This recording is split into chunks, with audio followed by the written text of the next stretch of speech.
Halloween is just around the corner, and while this year may feel a bit scarier than Hallows past, for many reasons, here's how to protect your pup from getting the spooks.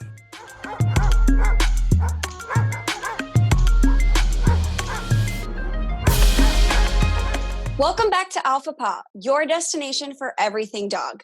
I'm Bernie Zilio, and I'm on a mission to answer every doggone question you have ever had about your fur babies. And today, we're talking about how to protect your dog on Halloween. Fortunately, with us today, we have an expert vet, Dr. Ross Bernstein. Dr. Ross is a seasoned veterinary professional and pet care expert. He earned his doctorate degree in veterinary medicine at the UC Davis School of Veterinary Medicine, and his work has been featured in several industry-leading publications, including the Journal of Veterinary Surgery. He is our go-to vet for everything we want and need to know about our fur babies.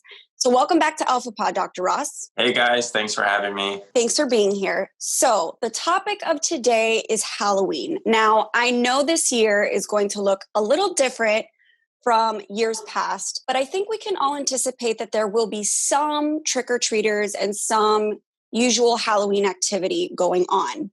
So I think the biggest thing on everyone's mind is how do we protect our dogs from consuming Halloween candy? Yeah, that's definitely going to be one of the biggest concerns on Halloween is the candy, and especially the chocolate.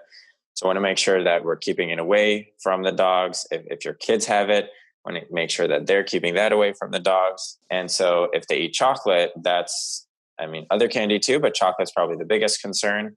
We want to make sure that they don't do that or do it as little as possible. Okay, now why is chocolate such a concern for our dogs? This is one of the most common issues that vets see on Halloween. So we want to make sure that we're all up to date on what happens if your dog eats chocolate. Fortunately, it's almost never fatal. Your dog would probably have to eat quite a lot, but just like any other toxin, it depends on how much they ate. So if your Great Dane ate just 2 Hershey Kisses, that's probably not so much to worry about. But if your little Chihuahua did, then maybe that's a lot more for that dog. So the most important things is what kind of chocolate, whether it's milk chocolate, dark chocolate, or baking chocolate. That's actually the worst kind of chocolate because it has most of the toxic compound. I'll get to that in a second. And then how much your dog weighs. So like I was saying earlier, if it's a Great Dane versus a Chihuahua. So milk chocolate will have the least amount of the active component, which is called theobromine. It's a type of the toxic component is what's called a methylxanthine. And so chocolate actually has 2 methylxanthines in it, the theobromine and caffeine. Caffeine is in much smaller amounts in chocolate, so we're not really concerned about that. The biggest concern is theobromine. So depending on how much they ate, it can have varying degrees of toxicity. So if they had a little bit, then you probably start seeing GI signs. And GI signs mean vomiting, diarrhea, and that can be from the theobromine, but it can also be from the sugars, the butter, the flour, all the other stuff that goes into the candy. And so chocolate can come in many forms. It can come in cake, pudding, brownies, and there's also special brownies that we should be aware of. So those can have other chemicals in them too. There's actually calculators on the internet. You want to make sure you're finding a trusted website, but you can put in what type of chocolate, how much they ate, and your dog's weight, and it can tell you how severe of an exposure your dog had. And you just want to make sure that this is coming from a trusted website because pretty much anyone could make one of these chocolate toxicity calculators. So you just want to make sure that it's coming from a trusted website.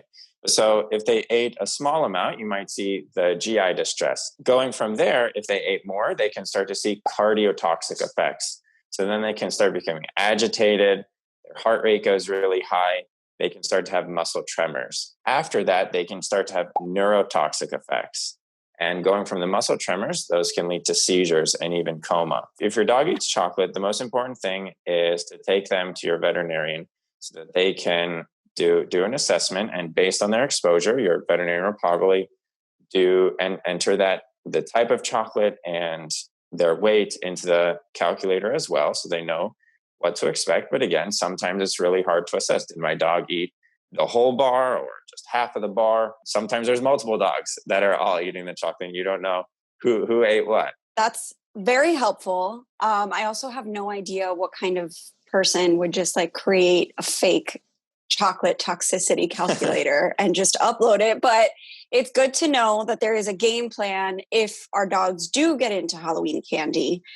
Now, another supposed or potential threat would be if we do have the Halloween candy, we're expecting trick or treaters. What are some of the risks associated with having kids, random people knocking on our doors expecting candy? Is there something that we should be preparing our dogs for? How do we handle that? That's going to come down to you knowing your own dog.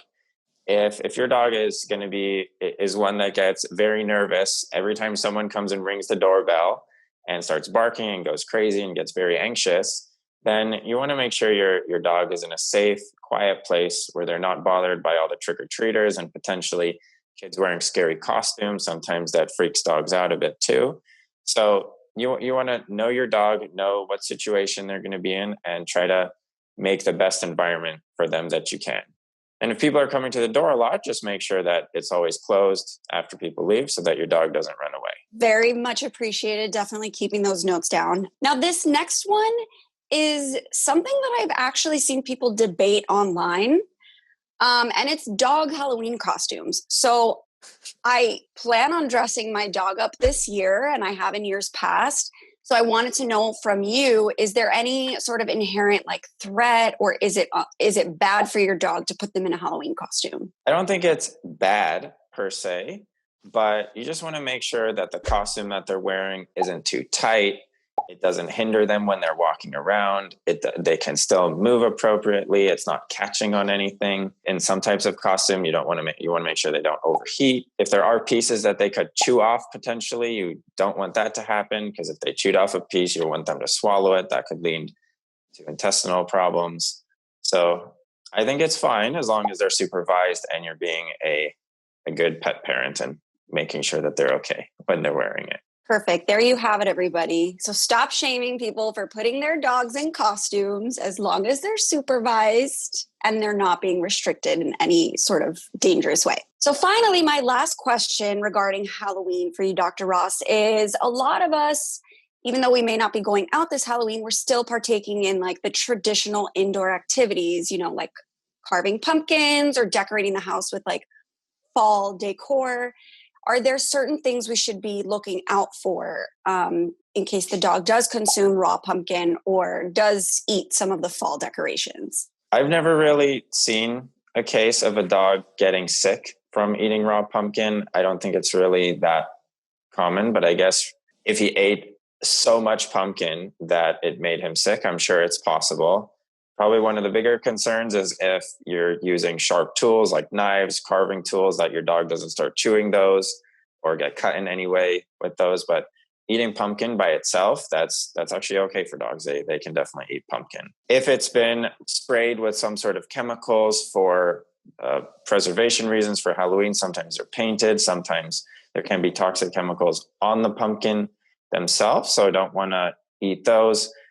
If the pumpkin has gotten wet and moldy for whatever reason, if it's outside for 2 or 3 months, and I haven't seen a case of that, but I'm sure it could happen that the pumpkin gets moldy. And then again, you wouldn't want your dog to eat anything moldy, including pumpkins. Got it. Now, is there anything else that we need to be aware of in terms of our dogs and keeping them safe on Halloween? I think the biggest one is the chocolate, and you want to prevent your dogs from eating candy and eating things that they're not usually eating. If your dog is going to be the nervous type of dog, if people are always coming to the doorbell, make sure they have a safe place to go that's quiet and they're not going to be disturbed every 10 minutes when a trick-or-treater comes. And then if you are going to dress them up, make sure that their costume is appropriate. It's not choking them, it's not catching on anything, and they're not going to chew pieces off of it. Awesome. Well, thank you so much, Dr. Ross. I'm very appreciative of this information. I'm sure we all are. I know holidays, we just want to enjoy ourselves, but we also want to make sure our dogs are kept safe. So this has been very informative. Do you have more questions for Dr. Ross? Leave them in the comment section below. Again, I'm Bernie Zilio, and this is Alpha Paw. Be sure you subscribe to our channel so you don't miss a single doggone episode. We'll see you next time.